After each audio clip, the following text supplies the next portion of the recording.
Hello racers, and welcome to today's video. In today's video we are going to review the new Invisible Speed 2, the updated definitive guide to off-road scale motorsports. Now when I do the off-road guide reviews, what I do is I review the author of the book. We review some of the content, which I got a few highlighted pages. I also focus on the concept of roll center and how the guides explain it and show you how to do it. And then I'll show you a few of the gold nuggets that are in this book. So that said, let's begin. Now, the book is written by Joseph Quagrain. He is an engineer and designer from Finland. He's the owner and founder of JQ Racing and designed the line of JQ Racing cars. He's also designed the Miyako cars, the 1/8 scale off-road buggies. He's a good racer in his own right. He's won national and regional championships in the area of Finland and the Nordic countries. And he has an insatiable appetite for teaching car setup. And that's why he's written this book. Plus, he does all kinds of podcasts and YouTube videos. You can check him out online. Now, the two things that I received when I purchased my Invisible Speed 2 book is I ordered mine from invisiblespeed.net. And what I got was an online download of a quick reference guide, almost like a cheat sheet. It tells you in tables how each setting is applied and when to do it. So you get that online, plus you get this hard copy of the book. And the book itself describes in great detail all the different settings that you can change on your RC car. So what are the differences between version 1 of Invisible Speed, which was the definitive guide to scale motorsport setup, and Invisible Speed 2, the updated guide? Well, what I found was that you get more images and tables. So throughout the book, you can see a lot more. Each page pretty well has an image to describe what it's talking about. What you get is more summaries of the concepts. Each setting will have a quick summary at the end. You get new chapters, mainly geared around new racers to introduce them to setting up their cars. The chapters are also reordered with a better flow between one thing and another. One thing, for instance, was like tire choice. In the book, it says tire choice is the most important thing that you can do for your off-road car. But in the previous book, tire choice was way back in around chapter 15 or 17. Now they moved it right up to the first setting that you're gonna change on your car. The chapters are reordered, and in the existing chapters there is more content, more description, and more tables to provide better descriptions. So in general, each setting would have a little description of what the setting does. Let's flip more towards the back. It would have a little description of what it does, and then what it would have is a quick summary of like the changes if you want to make those changes to your car. Usually a diagram to show where in the corner the setting applies, and a quick summary at the end. So there are concepts fundamental to this book that other books don't have. Let's just flip to one of the fundamental concepts. One is what he shows is the basic corner image, where it shows the different points in a corner entry, mid corner, and corner exit. And if you're under braking or power, a lot of the different settings are described depending on when they happen throughout a corner. That's a critical concept. And the next concept that is presented and is fundamental to the book is this idea of initial grip versus overall grip and how it applies to that corner. So if you have high initial grip on corner entry, what would you expect? If you had more overall grip, what would you expect? And so all the settings are shown with the corner chart and the concept of initial grip and overall grip. Let's take a look at the different chapters that we get here. Now the initial chapters we have, oops, I got to get the lighting a little better.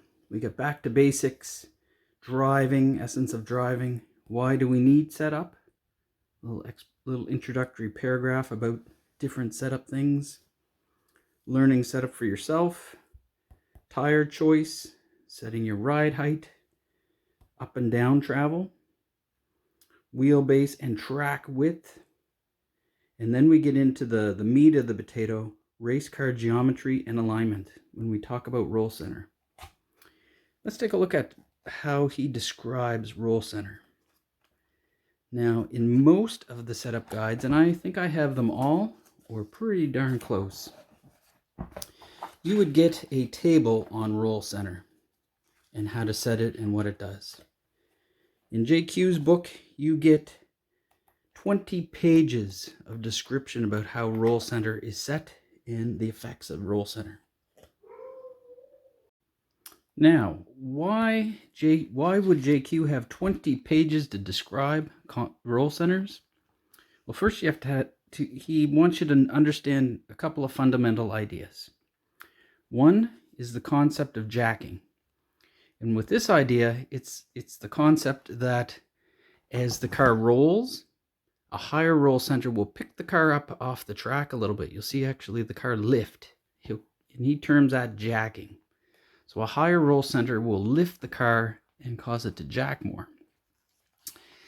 The other concept he wants you to understand is camber gain. So depending on the links on your car, here's a little picture there of a car with its anti-roll bar and its upper links. Depending on the angle of those upper links, it will change the camber as the tire goes through its motion. So it'll either lean the tire in or lean the tire out. So we want you to understand those two ideas. So when you make your roll center adjustment, you'll understand that. And then you wonder, well, how do you make a roll center change? And he asks the same question. How and why to adjust your roll centers? Well, you can adjust it by changing the upper arm, the length of that link. A shorter link offers a higher roll center, but more camber gain. Longer link, lower roll center. You can change the upper arm link angle. So you can either raise it inboard, higher or lower. Raising it in the car will lower the roll center. Lowering it inside the car on the tower will raise the roll center. You can also lower the arm on the inside. So the lower arm, you can raise that lower arm up or lower the roll the arm down. Usually with little different inserts on your D block or your C block. Raising it up, it gives a higher roll center. Lowering it down gives a lower roll center. And what is the difference between a high and low roll center? Well, he explains that in a section.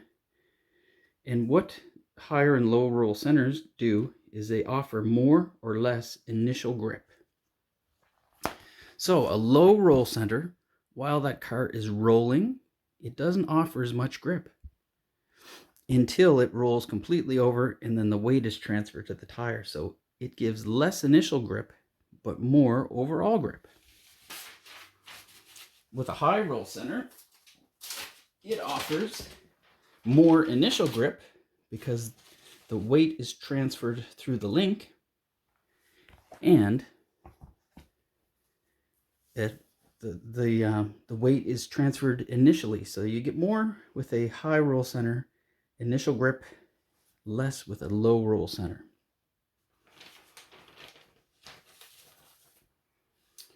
Other ways, you can also raise and lower your rear axle. And doing that offers more, lowering the axle so this is a picture of the axle, and you can raise that or lower that. Bringing it closer to the arm gives you a bit more initial grip. Raising it up gives you less initial grip, but more overall grip. So you can raise and lower your axle height.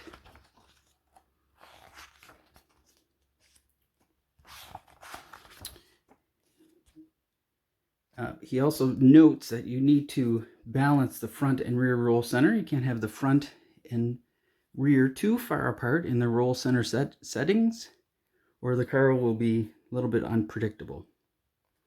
And then he follows up with a nice little chart summarizing the topic, showing that corner entry, a high roll center, is more aggressive because the weight is transferred instantly. Low roll center, smooth, can be imprecise as it's rolling into the corner. Less grip, less initial grip. Mid corner, low roll center, you get rotation by the roll and you get more grip mid corner with a low roll center. High roll center, rotation is based on losing grip. So with a high roll center, you get less grip mid corner. And on the exit, high roll center gives good grip, stable exit. Low roll center, again, it's kind of coming off of the roll, so then you get less grip. And if you notice your car fishtailing, that can happen too. So there's an example of roll center and how he explains it. No other book gives that level of detail. Some other topics that you see in the book. Chapter on anti-roll bars, steering angles, suspension, differentials, drive shafts, whether it be universal type or CVD type. Some cars have options. Gear ratios, flex on your chassis and your arms. Weight distribution, front to rear, side to side. Aerodynamics. And here's some gold right here. Setups for different track conditions. This is some of the gold, and I hid some of the gold. It's JQ's gold, not mine. But in this chapter, there is a quick table that gives, if you want more initial grip, you do this. More overall grip, you do that. And I just left anti-squat available. And it says that anti-squat, if you want more initial grip, more anti-squat. More overall grip, less anti-squat. And you can see that he has quite a few of the different settings there. Anti-squat, group, axle height, drive angle. And you can see if you want to go fast, choose this setting for anti-squat. If you want the car easy to drive, choose that setting. So he has the idea of more initial, more overall, whether your car is fast or if it's easy to drive. And he has different track setups. There's a section on smooth track setup, a section on bumpy track setup, a section on low grip track setup, a section on high grip track setup. Then there's a section here on advanced driving techniques. We'll go back to the table of contents. Advanced driving techniques. The difference between talent and skill. Some drivers are just way more talented than others. maximizing your potential and performance, and how to make yourself improve. Now, in this section, maximizing your potential is another nugget of gold, which I wanted to show you. That's on page 166. This little nugget of gold. It's in the section called Improving Communication. But what JQ does is he gives a little scenario. He says something like, mid-corner, on these particular corners on the track, I lose the rear end of my car off power. So he gives a little summary there of a scenario. And then he goes and offers suggestions to fix that scenario. More rear grip mid-corner, less camber, lower rear arm on the inside, less anti-squat. Discusses that scenario through his corner diagram. So if you ever do see this, it'd be really nice in your next version 3 of the book to have more scenarios. I need more corner entry traction. I need more front grip, or I need more rear grip. I need more grip out of corners. If we had those scenarios and then suggestions like this, that would be perfect. You can see that he offers a lot of suggestions. So, in summary, would I recommend this book? The answer to that is yes, I would recommend this book. One reason is no other book offers this level of detail and explanation. I do have a lot of these race guides, and none of them have explained with the core concepts of initial grip versus overall grip, and explained with that cornering reference as to when a particular setting applies. High roll center is more initial. Low roll center, more mid-corner. You get grip that way. Even that alone, and the descriptions in there make this book worth it. You also get 2 parts with the book. You get that downloadable quick reference guide, and you get the details of the physical book. Now, we haven't really talked about that quick reference guide, but it is more geared towards the racer. That is about the setup sheet, that is looking for the answer to a particular question and might not need the full understanding of what every adjustment on that setup sheet is doing. Now, the book is geared to the new racer with some of the introductory topics in the beginning, basics of driving, how to build differential, maintenance, those type of things. But this book gets deep into telling you what every setting on that setup sheet will do and how it works. I'd love to see some more scenarios like I read in the back of the book in the next book. That'd be awesome. And maybe if some of those quick reference tables made their way to an appendix at the back or something, that would make this book more useful on a track side on a race day. Right now, the book is very dense of detail, and on a race day where you're looking for like a quick answer, it's a little bit hard to actually find a quick answer where all that stuff is in that quick reference guide. So that's my review of the Invisible Speed 2. If you like this type of thing, click like. I'd appreciate it if you guys would subscribe, and if you have any questions or comments about this book or any other books in the guide series, feel free to leave a comment in the section below. Thanks. We'll see you in the next video.